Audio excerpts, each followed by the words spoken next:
오늘 본문의 말씀을 보면 가인과 아벨의 사건을 우리에게 보여주고 있습니다. 가인과 아벨의 사건을 통해서 하나님께서 오늘 이 시간 하나님께서 우리를 얼마나 사랑하시는지, 우리가 하나님을 이해하는 것보다 하나님께서 우리를 얼마나 사랑하시는지를 우리가 깨닫기를 원합니다. 우리가 하나님을 이해한다라고 하지만 우리가 하나님을 다 알 수가 없잖아요. 하나님을 이해할 수는 없거든요. 근데 하나님의 놀라우신 사랑은 우리가 생각하는 것보다 더 큰 사랑과 더 큰 은혜를 우리 삶 속에서 날마다 내려주고 계시다는 사실을 오늘 말씀을 통해서 확신하시고 그 하나님의 은혜를 의지하면서 더 살아갈 수 있는 우리 모두가 되기를 축복을 드립니다. 1절과 2절에 보면 이렇게 기록을 하고 있습니다. 1절과 2절을 제가 읽어드리겠습니다. 아담이 그의 아내 하와와 동침함에 하와가 임신하여 가인을 낳고 이르되 내가 여호와로 말미암아 등남하였다 하니라. 그가 또 가인의 아우 아벨을 낳았는데 아벨은 양치는 자였고 가인은 농사하는 자였더라. 아멘. 아담과 하와가 선악과를 따먹고 하나님께 죄를 지었잖아요. 그래서 에덴 동산에서 쫓겨나게 되잖아요. 에덴 동산에서 쫓겨난 아담과 하와는 먹고 살기에 참 바빴습니다.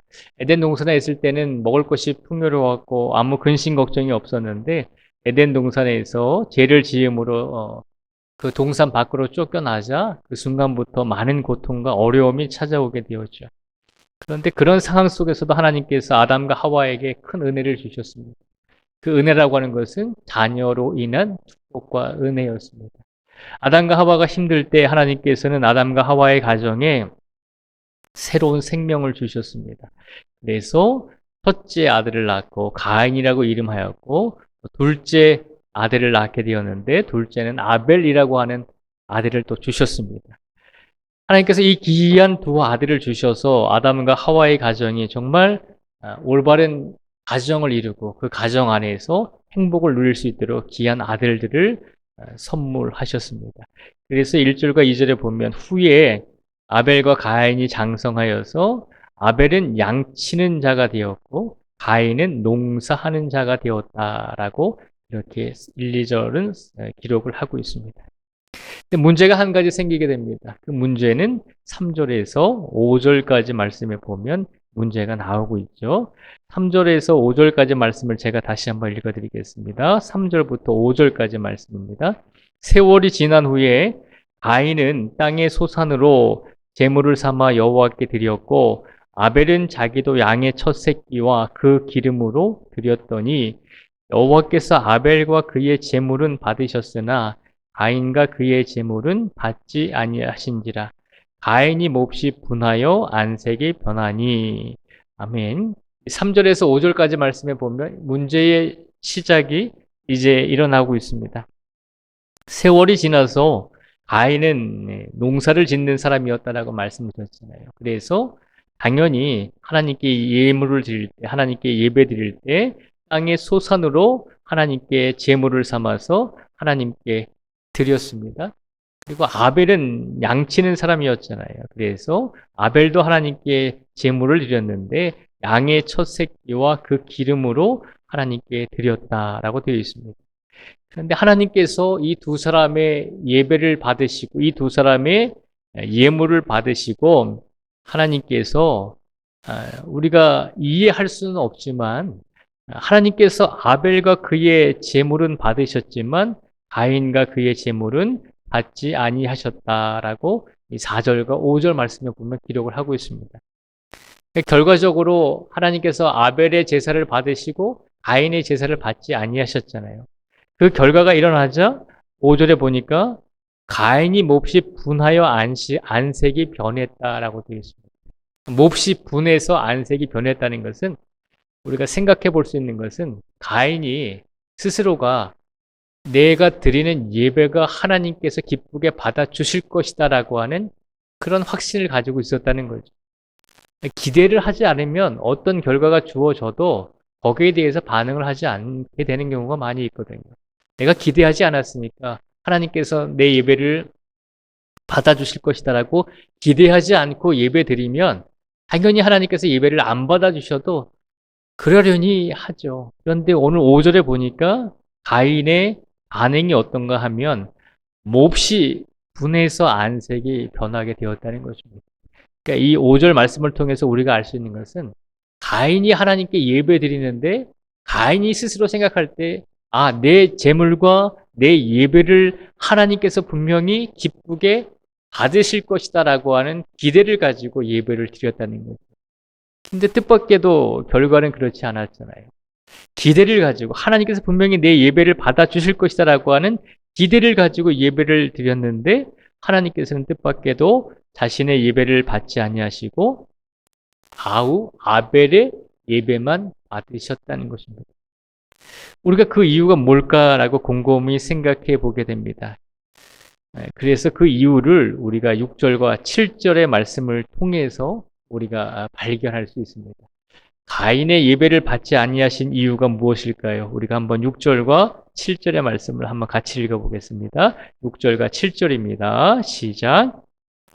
께서 가인에게 이르시되 내가 분하여 함은 어찌 됨이며 안색의 변함은 어찌 됨이냐?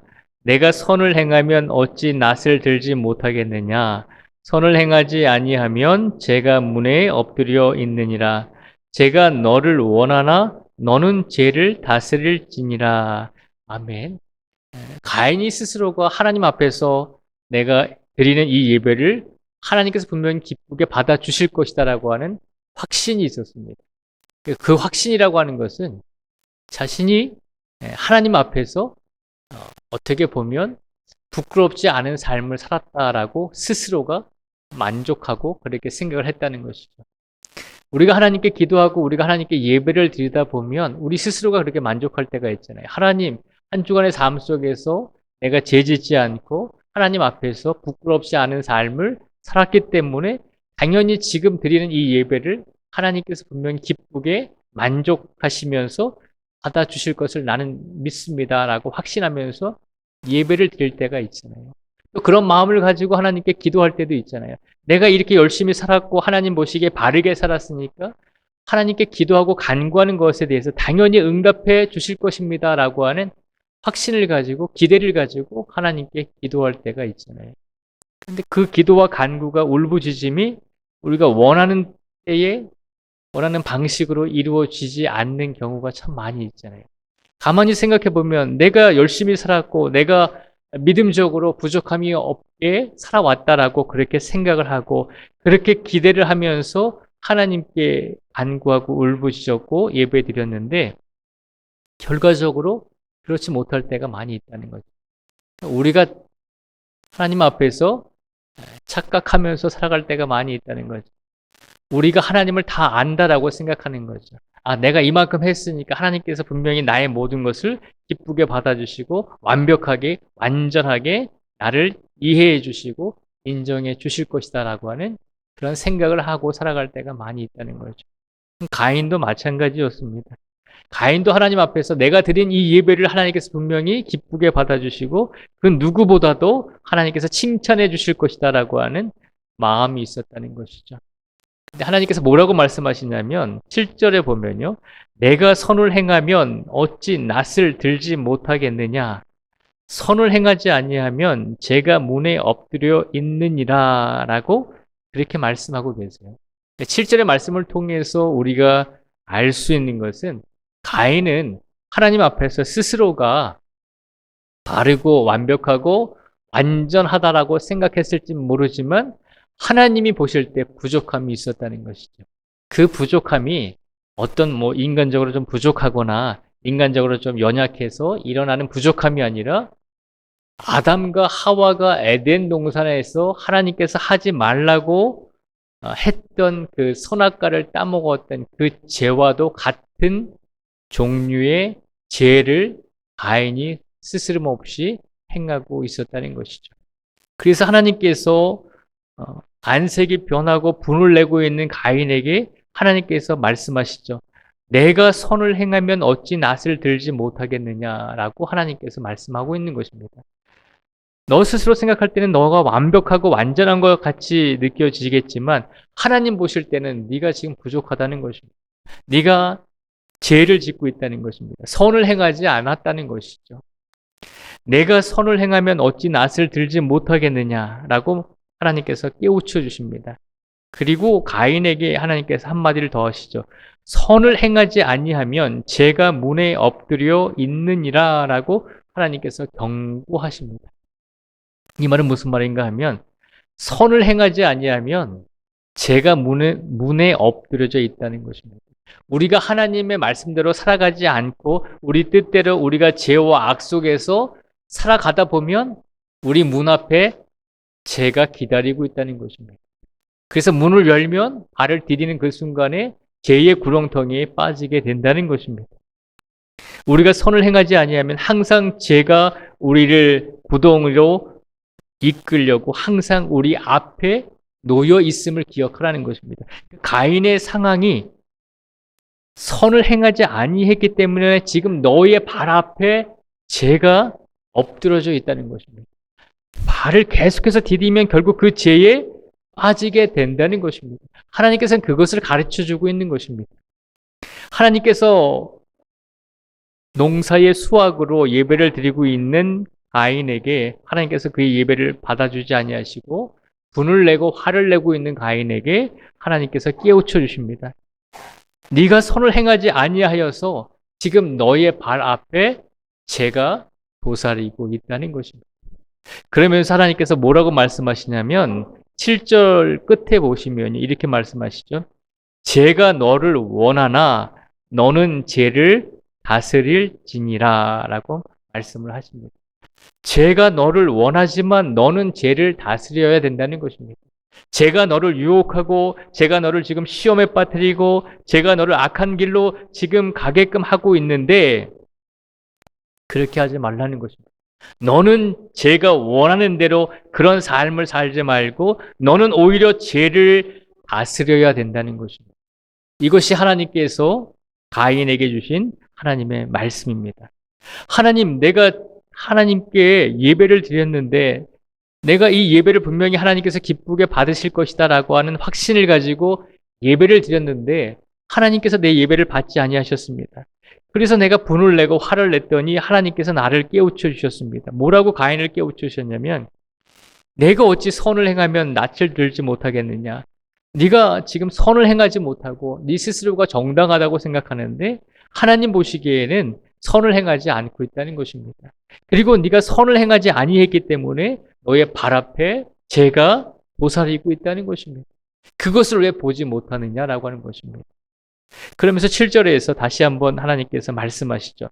지금 죄가 너를 원하고 있는데 너는 그 죄에게 넘어가지 말라는 것입니다. 오히려 너는 죄를 다스리는 존재가 되어야 한다는 것입니다. 죄를 이겨내려는 것입니다.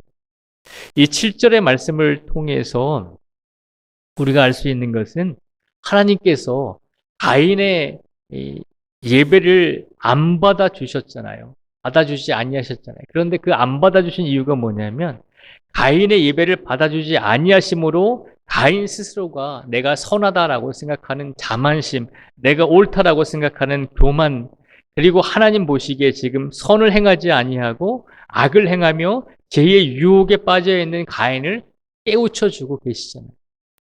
물론 인간적으로 생각하면 하나님께서 내 예배를 안 받아주셨기 때문에 섭섭하고 하나님이 원망스러울 수도 있습니다. 그런데 하나님께서는 가인의 예배를 받아주시지 아니함으로 가인에게 깨우쳐주고 계시잖아요.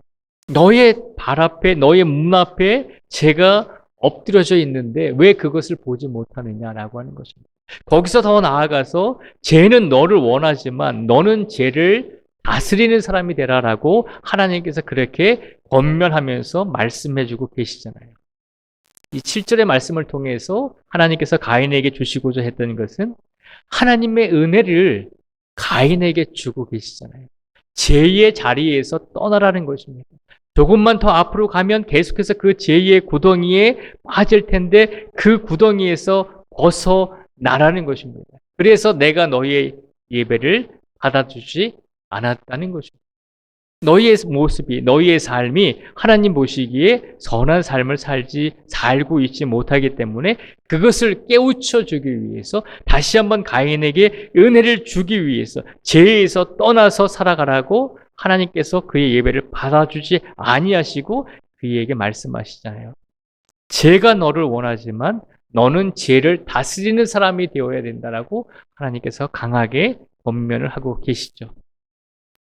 하나님께서 가인의 예배를 받아주시지 아니하신 것은 어떻게 생각하면 하나님께서 가인을 골탕 먹이기 위한 그런 결정이 아니라 가인의 예배를 받아주시지 아니하므로 가인 스스로가 바른 삶을 살고 있는지 아니면 다르게 살지 못하고 있는지를 깨우쳐 주신 것이고 더 중요한 것은 그에게 하나님의 은혜를 주고 계신 것입니다.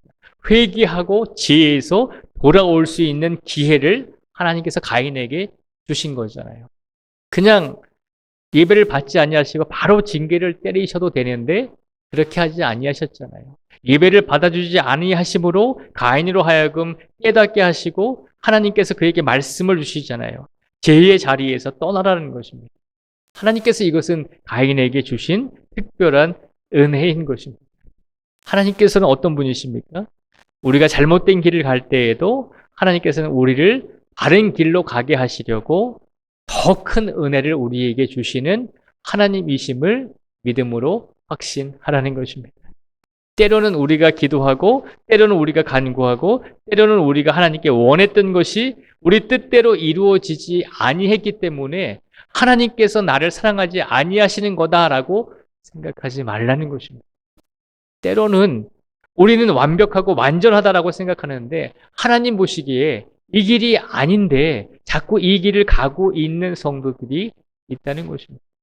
그래서 가인의 예배를 받지 아니하셨다는 거예요. 가인에게 은혜를 주시기 위해서 가인이 바른 길로 가게끔 하기 위해서 그의 예배를 받아주시지 아니하신 것입니다.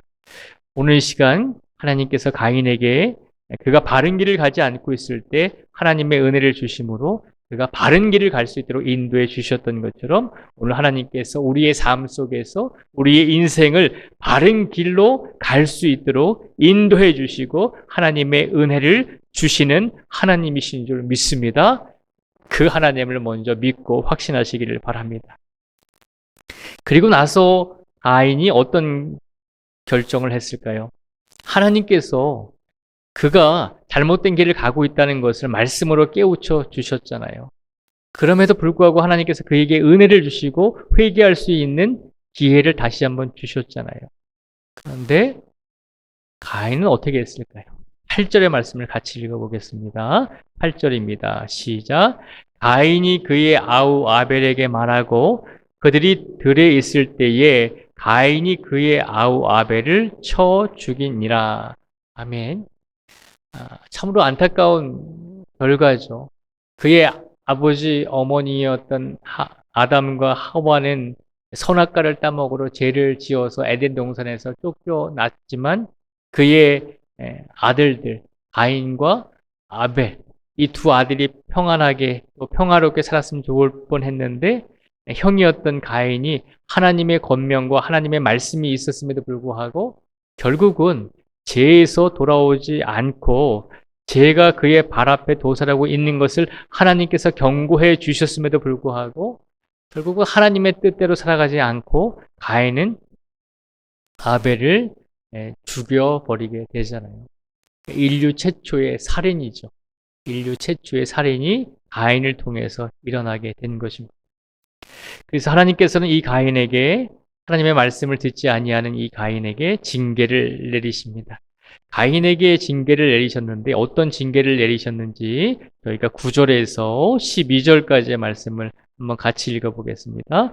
9절에서 12절까지의 말씀을 같이 읽겠습니다. 시작. 여호와께서 가인에게 이르시되 내 아우 아벨이 어디 있느냐? 그가 이르되 내가 알지 못하나이다. 내가 내 아우를 지키는 자니이까. 이르시되 내가 무엇을 하였느냐? 내 아우의 핏소리가 땅에서부터 내게 호소하느니라. 땅이 그 입을 벌려 내 손에서부터 내 아우의 피를 받았은즉 내가 땅에서 저주를 받으리니 내가 밭을 갈아도 땅이 다시는 그 효력을 내게 주지 아니할 것이요 너는 땅에서 피하며 요리하는 자가 되리라. 아멘. 이 9절에서 12절까지 말씀을 보면 하나님께서 지혜를 다스리라고 그렇게 은혜를 내려주시고 다시 한번 기회를 주신 가인이 결국은 하나님의 말씀을 바로 따라가지 못하고 더 나아가서 동생인 아벨을 죽여버렸잖아요.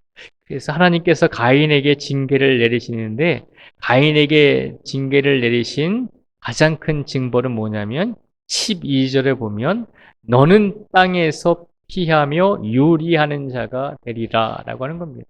요리하는 자가 되라는 거예요. 정착하지 못한다는 것입니다. 떠돌아다녀야 된다는 거예요. 그게 뭐 대단한 겁니까? 라고 생각할 수가 있잖아요. 뭐 돌아다니는 거 좋지 않습니까? 이 세상 저 세상 구경하면서 돌아다니는 거 얼마나 좋습니까? 그런데 농사를 짓는 사람에게 정착하지 못하게 한다는 것은 가장 큰 징벌이거든요. 그렇잖아요. 우리 어르신들이, 우리 성도님들이 밭농사도 지으시잖아요. 농사를 짓는 사람들은 한 곳에 정착해야 되는 것입니다. 그런데 농사를 짓는 가인에게 정착하지 못하고 유리하는, 방황하는, 한 곳에 머물지 못하는 징계를 하나님께서 내려주셨다는 것입니다. 그것이 가인에게 주신 하나님의 징계였습니다.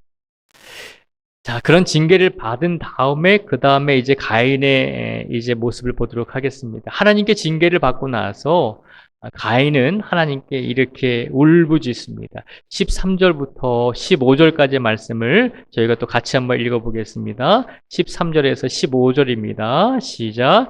가인이 여호와께 아뢰되 내 재벌이 지기가 너무 무거우니이다.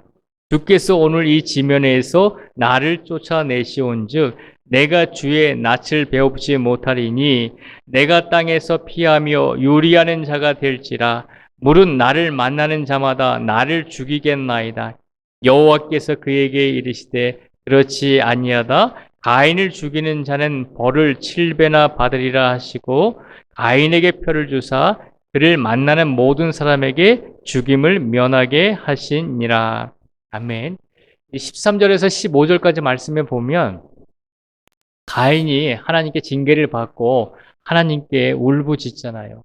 넘치도 없죠. 동생 아벨을 죽이고 징계를 받았으면 그가 자신의 죄를 회개하고 깨달으면서 또 자신의 죄를 되돌아보면서 그 죄의 징계를 달게 받아야 되는데 가인이 하나님께 뭐라고 울부짖냐면 하나님 내가 내 죄 때문에 내가 죽을까 봐 걱정입니다. 그러니 하나님 나에게 조금 은혜를 내려 주십시오라고 하나님께 간절하게 간구하고 있는 것을 볼 수 있습니다. 우리 같으면 이 가인의 간구를 어떻게 했을까요? 사람을 죽이고 특별히 자신의 동생을 죽인 이 가인을 우리가 그냥 편안하게 살 수 있도록 그냥 내버려 두었을까요? 가인이 요청하는 것, 다른 사람들이 나를 죽일까 봐 걱정입니다. 하나님 나를 좀 살려주십시오라고 외치는 이 가인의 외침을 우리 같았으면 아마 들어주지 않았을 것입니다. 그런데 하나님께서는 놀랍게도 그 가인에게 어떤 은혜를 주시나요? 가인을 사람들이 죽이지 못하도록 그에게 표를 주셨다는 것입니다. 이해가 가지 않잖아요. 사람을 죽이고 동생을 죽이고 하나님의 말씀을 떠나서 죄를 행하고 악을 행한 악인인 가인을 하나님께서 징계하셨으면 그 징계대로 이루어지도록 하나님께서 아주 그냥 단호하게 가인을 내쫓으셔야 되는데 가인이 울부짖잖아요. 하나님 나를 좀 살려주십시오. 내가 죽지 않도록 하나님 나를 좀 보살펴 주십시오라고 그렇게 하나님 앞에서 또 울부짖으니까 하나님께서 가인에게 만나는 모든 사람들에게서 죽음을 면하게 하시려고 가인에게 표를 주셨다라고 되어 있습니다. 이 모습을 통해서 13절에서 15절까지의 말씀을 통해서 하나님께서 다시 가인을 용서해 주시고 가인이 죽지 않도록 은혜를 베풀어 주고 계신 모습을 우리에게 보여주고 계시잖아요. 우리 하나님은 어떤 하나님이십니까? 죄를 짓지 않도록 알려주시고 깨닫게 해주셨음에도 불구하고 욕심을 부리고 하나님의 말씀을 듣지 않고 선을 행하지 아니하므로 사람을 죽이고 악을 행한 죄인들까지도 다시 또다시 하나님께서 은혜를 달라고 외치는 그 가인에게 은혜를 베풀어 주시는 분이 우리 하나님이심을 보여주고 계십니다. 우리 하나님은 어떤 하나님이십니까? 참으로 바보 같은 하나님이다라고 생각이 들 때가 많이 있습니다. 우리가 생각하는 것처럼 이해가 되지 않을 때가 참 많이 있습니다. 우리의 상식과 우리의 경험으로는 하나님을 이해하지 못하는 그런 모습들이 오늘 본문에도 나오고 있습니다. 동생을 죽이고 계속해서 경고했음에도 불구하고 죄에서 떠나라고 얘기했음에도 불구하고 하나님을 의지하지 않고 자신의 뜻대로 동생 아벨을 죽인 살인자 가인이 다시 한번 나에게 은혜를 주십시오라고 그렇게 하나님께 외쳤을 때 하나님께서는 외면하지 아니하시고 또다시 바보같이 가인에게 은혜를 베풀어 주셨습니다. 우리 하나님은 이런 하나님이심을 기억하라는 것입니다. 하나님 그렇게 하실 필요 없습니다. 가인을 그냥 내치십시오.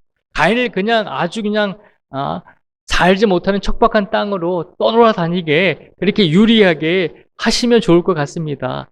라고 이야기할 수 있잖아요. 만약 우리가 가인이라면 어떨까요?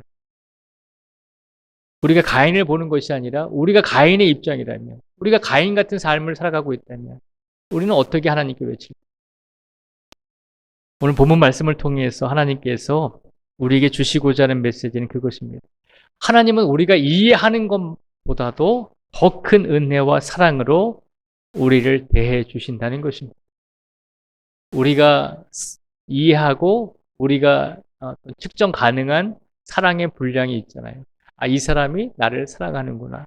부모님이 나를 사랑하는구나. 내 자녀들이 나를 사랑하는구나. 사랑도 어느 정도 측정을 할 수 있잖아요. 우리가 하는 행위들을 보면서 우리가 이 사람이 나를 얼마나 좋아하는구나 라고 하는 것을 알 수 있잖아요. 그런데 우리는 하나님의 사랑을 절대 측정할 수 없다는 것입니다.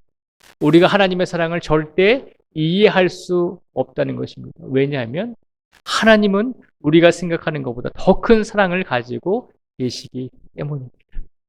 그래서 가인에게 죄를 짓고 악을 행했을 때 너희의 발 앞에 죄가 있으니 그 죄에 넘어지지 말고 죄가 너를 원할지라도 너는 죄를 다스려야 된다라고 그렇게 권면을 하셨을 뿐만 아니라 그가 그 말을 듣지 않고 동생 아벨을 죽임으로 최초의 살인자가 되었을 때도 하나님께서는 그를 살아갈 수 있도록 기회를 주시고 은혜를 주시고 하나님의 사랑을 베풀어 주심으로 만나는 모든 사람에게 죽임을 면하도록 그에게 은혜를 베풀어 주셨다는 것입니다.